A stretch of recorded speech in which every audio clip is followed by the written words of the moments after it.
नमस्कार मित्रों, स्वागत है आप सभी का संस्कृत विषय अध्ययन नामक YouTube चैनल में। मैं हूं सतीश पनेरू। तो मित्रों, यूजीसी नेट की परीक्षा के पाठ्यक्रम के अनुसार हम समस्त नाटकों की सूक्तियों का अध्ययन यहाँ पर कर रहे हैं। तो वर्तमान में हम महाकवि विशाख दत्त द्वारा विरचित मुद्रा राक्षसम नामक नाटक के समस्त सूक्तियों का शब्दशः अध्ययन कर रहे हैं। जो सूक्ति का हम समस्त स्रोत बताएंगे और किस अंक से है यह बताएंगे, किसने कहा है, किसको कहा है और इससे पूर्व प्रसंग क्या चल रहा था, ये सारा कुछ आप सभी के सामने हम प्रस्तुत करने का प्रयास करेंगे।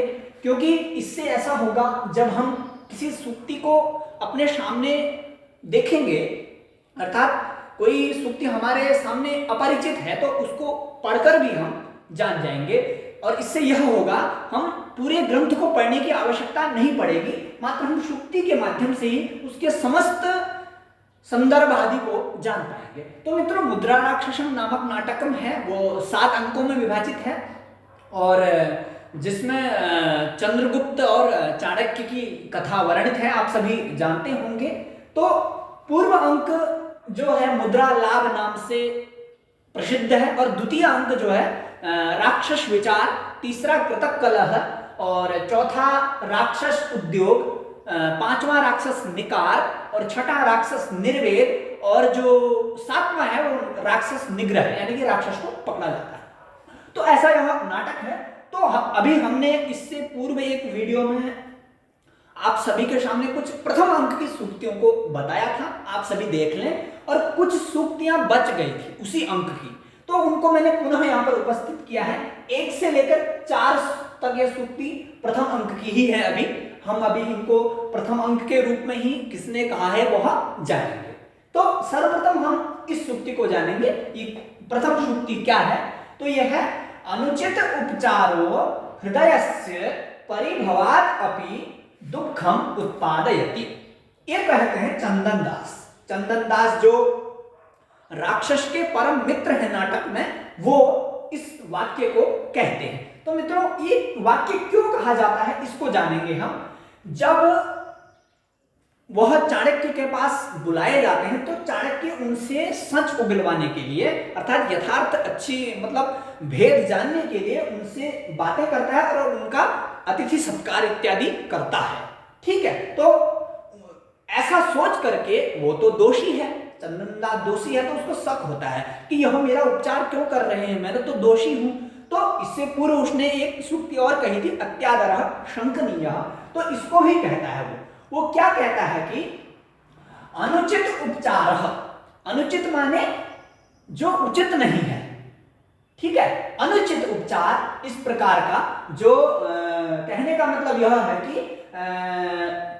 अनुचित उपचार मतलब अपमान, अनुचित माने अपमान, उपचार माने व्यवहार, अपमान रूपी व्यवहार हृदयस्य, हृदयस्य यानी कि हृदय का, हमारे चित्त का, परिभवात् अपि, परिभवात् मतलब मृत्यु से भी अधिक, परिभवात् अपि अधिक महत् दुखम उत्पादय, ये दुख को उत्पन्न करता है। कहने का मतलब है, यदि कोई संसार में हमारी बदनामी करता है, हमें जैसे हैं वैसे हमारी मतलब बताता है, तो वो उपचार हमें कैसा, हृदय को कैसा लगता है, हृदय का कैसा है वो, परिभवात् अपि, अर्थात मृत्यु से भी बढ़कर वह दुख को उत्पन्न करता है। कहने का मतलब यदि हम कोई अपराध करते हैं तो उसमें हमारी मृत्यु हो जाए लेकिन बदनामी ना हो, तो अर्थात वहां पर जो बदनामी है, जो हमारी दोष दर्शता है, वो हमको महत् दुखम उत्पादयति, अत्यधिक दुख को उत्पन्न करती है। तो ऐसा चंदन दास कहते हैं।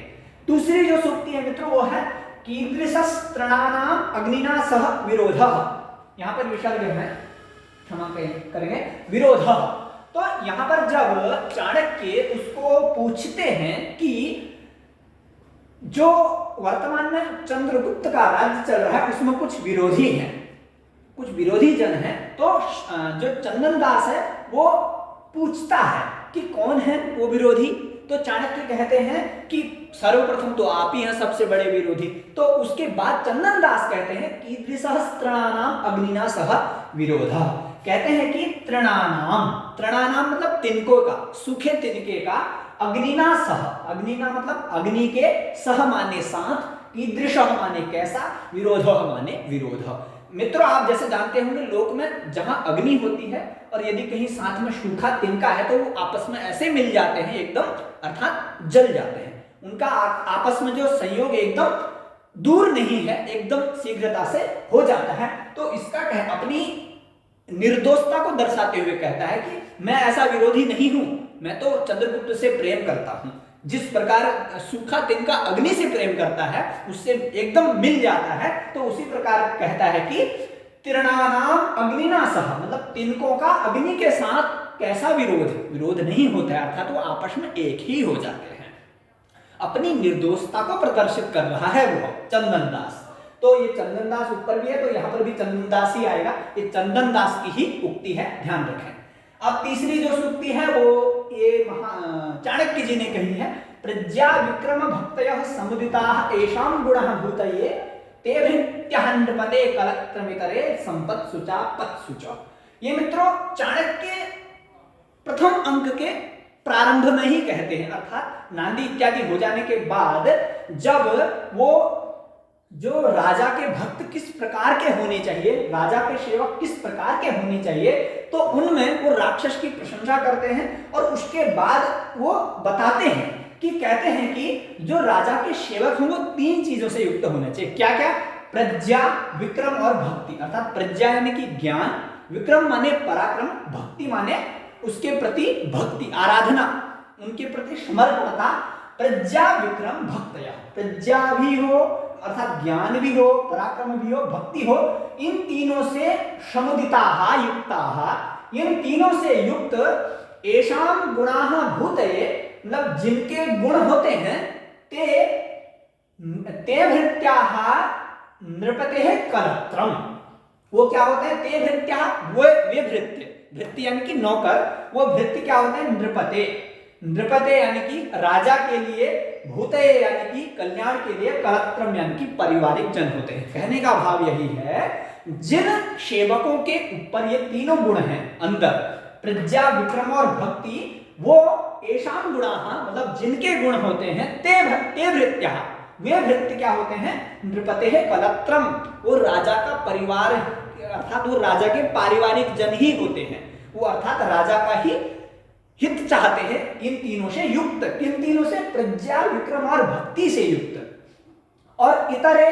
संपत्सु चापत्सु च, और इतरे मतलब जो अन्य लोग होते हैं वो तो खाली संपत्ति और अर्थात वो संपत्सु और आपत्सु में खाली मतलब व्यर्थ के रूप में वह युक्त होते हैं, ऐसा वह चाणक्य कहते हैं। अर्थात इन तीनों गुणों से युक्त ही सेवक को होना चाहिए। अब चौथी सूक्ति जो है वो नयुक्तम प्राकृतम अपि रिपुम अवज्ञातुम, ये भी चाणक्य कहते हैं। ये कब कहते हैं? जब प्रथम अंक में वो अपने चर यानी कि सेवक से जब उन अपने शत्रुओं के बारे में जानते हैं कि चंदनदास है, राक्षस है, सकटदास है इत्यादि हैं, तो उनमें वो जब उनके बारे में बताते हैं कि इतने लोग राक्षस की सहायता कर रहे हैं जो हमारे विरोधी हैं, तो उनमें जब शकटदास की बारी आती है तो चाणक्य कहते हैं कि कायस्थ तो लघ्वी मात्रा, जो कायस्थ है, जो लेखक मतलब जो लिखने वाला है, जो शकटदास है, वो लघ्वी मात्रा, वो सामान्य चीज है, कोई बात नहीं, उसको तो हम जल्दी समाप्त कर देंगे। लेकिन उसी के बाद तुरंत वो यह भी कहते हैं कि नयुक्तम प्राकृतम अपि रिपुम अवज्ञातुम, वो इसका भाव यही है कि सामान्य शत्रु को भी अवज्ञातुम, उसको नजरअंदाज करना, उसके प्रति सामान्यता अर्थात साधारण समझना नयुक्तम अच्छी बात नहीं है। भले ही शत्रु कितना ही दुर्बल हो, है वह शत्रु ही, उसके बारे में हमने सावधानी नहीं रखनी चाहिए, हमेशा क्या रहना चाहिए? सावधान रहना चाहिए। अब इसका शाब्दिक अर्थ जानेंगे। कहते हैं प्राकृतम अपि रिपुम, प्राकृतम अर्थात सामान्यम, जो स्वाभाविक रूप से जो सामान्य अर्थात हमको साधारण लग रहा है, इस प्रकार का रिपुम शत्रुम, शत्रु को अवज्ञातुम, अवज्ञातुम उसकी अवज्ञा करना, उसको नजरअंदाज करना, न युक्तम, न माने नहीं, युक्तम माने अच्छी बात नहीं है। अर्थात हमें शत्रु को शत्रु के प्रति हमेशा तत्पर रहना चाहिए। ये नहीं सोचना चाहिए कि यह तो सामान्य बात है, ऐसा नहीं है। तो ऐसा चाणक्य सकटदास के प्रति कहते हैं, आप ध्यान रखें। तो मित्रों, प्रथम अंक में प्रायः इतनी सूक्तियां हैं और इससे पूर्व वाला जो वीडियो है उसमें भी प्रथम अंक की सारी सूक्तियां हैं। आप इन सभी को मिला लें और जानें। अब द्वितीय अंक प्रारंभ होता है। तो द्वितीय अंक जो प्रारंभ होता है, द्वितीय अंक का नाम है राक्षस विचार।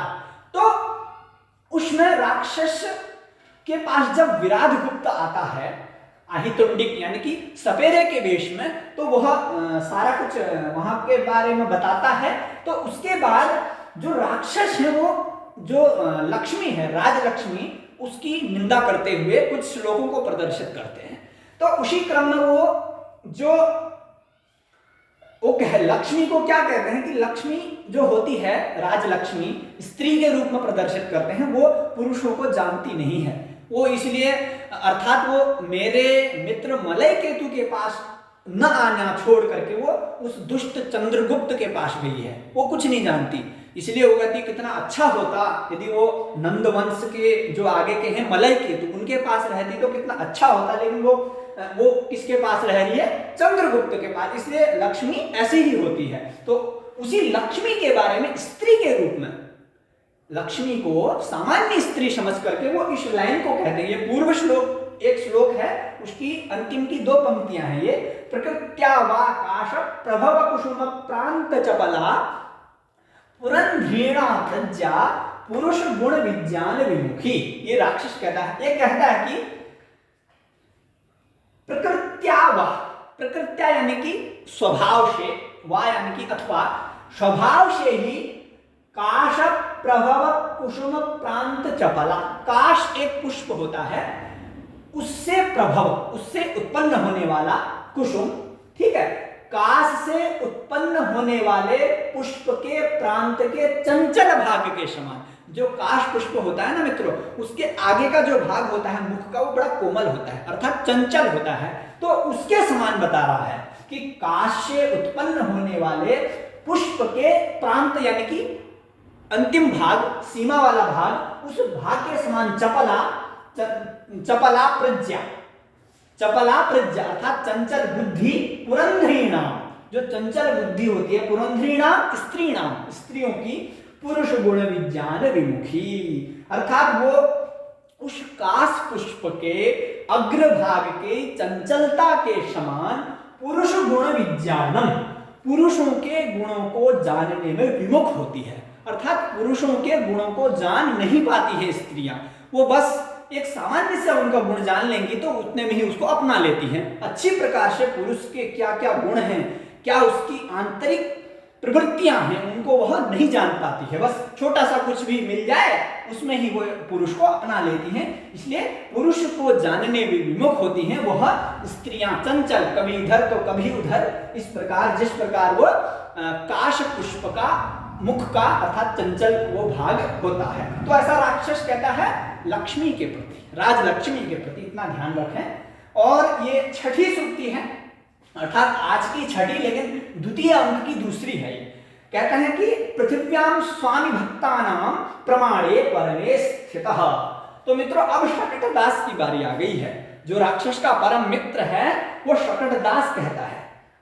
जब वो द्वितीय अंक में राक्षस के पास आता है तो उनको देख करके दूर से कहता है कि पृथिव्याम स्वामी भक्तानाम प्रमाणे परमे स्थितः, अर्थात जो पृथ्वी में स्वामी के भक्त हैं, अपनी स्वामी पर समर्पित होने वाले जो हैं, उनमें कौन है? ये राक्षस उत्तम हैं। कहते हैं कि पृथिव्याम, पृथिव्याम धरण्याम उर्व्याम, पृथ्वी पर स्वामी भक्तानाम, स्वामी भक्तानाम मतलब राजा की भक्ति युक्ता नाम, राजा की भक्ति में लगे हुओं पर मैं या लगे हुओं का परमे प्रमाणे स्थित, परम यानी कि उच्चतम, अच्छे, प्रमाण यानी कि प्रमाण रूप में, दिखाई देने रूप में स्थित। कह स्थित राक्षस, कहने का मतलब है पृथ्वी में जितने भी स्वामी भक्त हैं ना, उन स्वामी भक्तों में जो सबसे उत्तम है वो कौन है? यह राक्षस है। ऐसा वो शकटदास राक्षस के प्रति कहते हैं। क्योंकि जो स्वामी भक्तिता है वो राक्षस के अंदर कूट कूट के भरी है। यहां तक कि प्रथम अंक में चाणक्य भी उसकी प्रशंसा करते हैं कि स्वामी भक्तों में उत्तम कौन है, राक्षस है। तो यहां पर शकटदास भी उसकी प्रशंसा कर रहे हैं। तो मित्रों अगले वीडियो में मैं इससे आगे की श्रुतियां लेकर के उपलब्ध होऊंगा। तो तब तक के लिए आप सभी का धन्यवाद। यदि आपने चैनल को अभी सब्सक्राइब नहीं किया तो आप कर लीजिए यदि आपको, और यदि यह प्रयास अच्छा लगा तो आप अन्य जिज्ञासुओं को, परीक्षार्थियों को प्रेषित करें। तो आज के लिए बस इतना ही। अगले वीडियो में आप सभी के सामने उपस्थित होऊंगा। आपका धन्यवाद। नमः संस्कृताय।